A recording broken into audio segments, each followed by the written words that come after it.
Hello all. I've been having a bit of a problem lately.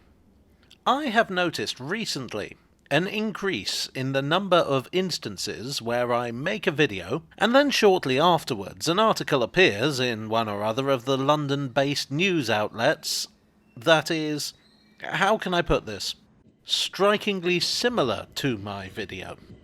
Now, it's very hard to prove anything about this. Coincidences do happen. And besides, until my legal team get out of prison, I'm very wary about accusing billion-pound organisations of doing anything untoward. In any case, it's just not worth kicking a fuss up at this point. Now, I'm not going to name and shame because, well, what's the point? Everyone knows that 90% of modern journalism is regurgitating something an overworked journo saw on social media.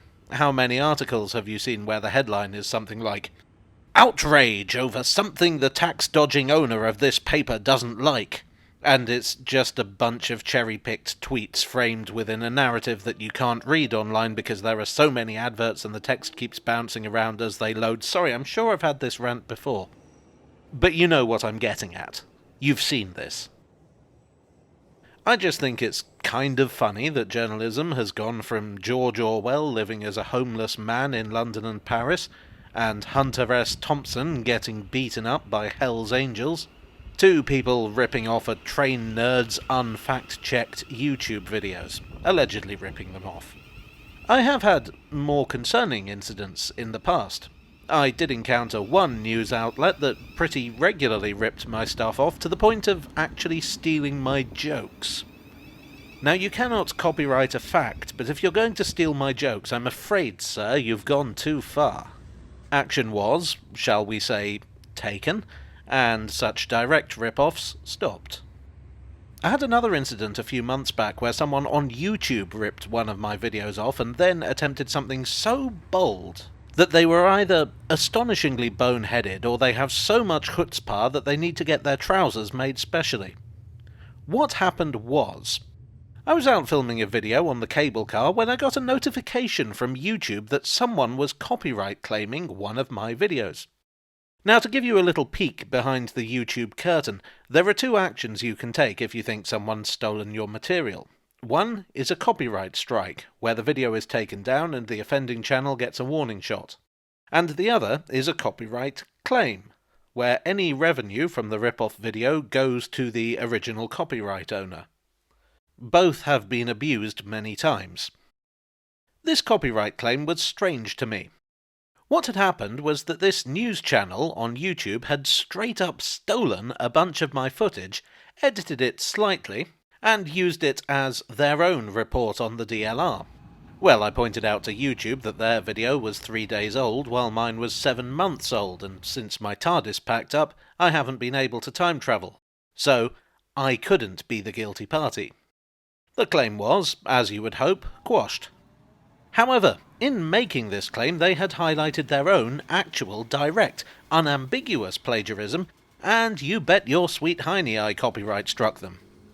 I got a somewhat grovelling email a couple of days later asking me to please consider taking the strike back, as there had been an error on the part of a sub-editor and blah blah blah blah blah blah blah.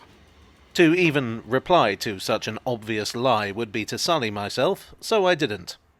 I looked further into this organisation, and their UK office is actually very near to an Elizabeth line station.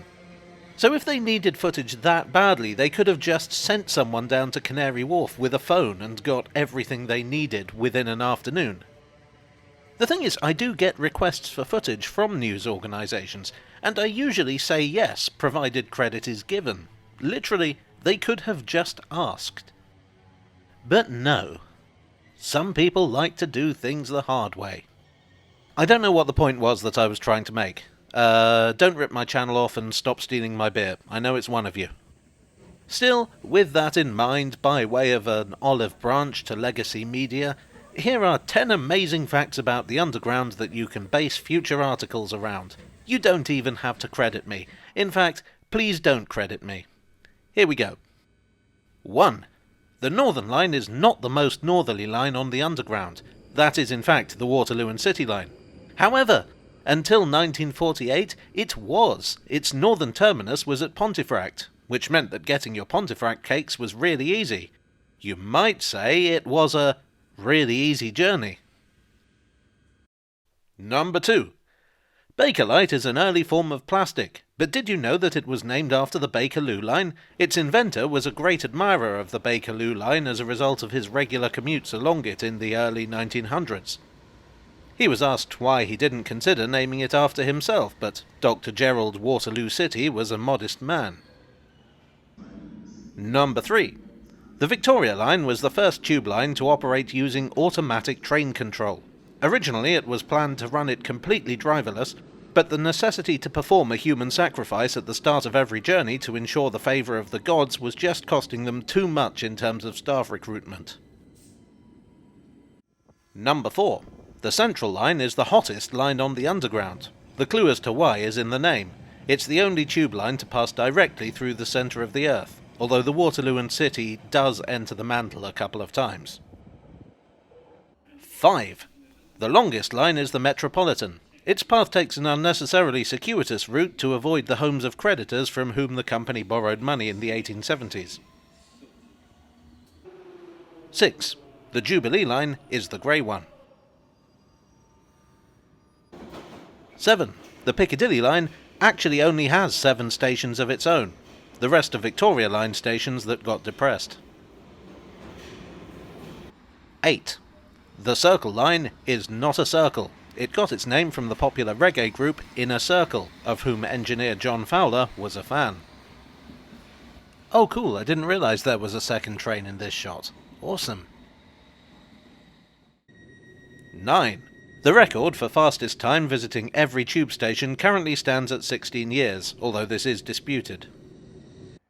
10. It was mistakenly believed for 20 years that the Waterloo and City line didn't exist, as it was coloured white on the tube map. And finally, 11. The most popular station on the District line is Walthamstow Central. Well, I hope you enjoyed this entirely factual tale from the tube. If you did, please do leave a like and consider subscribing for more. I would like as ever to thank my donors on Ko-fi, on Patreon, and here on YouTube for your generous support. You are the original research to my ripped-off article. And I will see you all again very soon. Cheerio.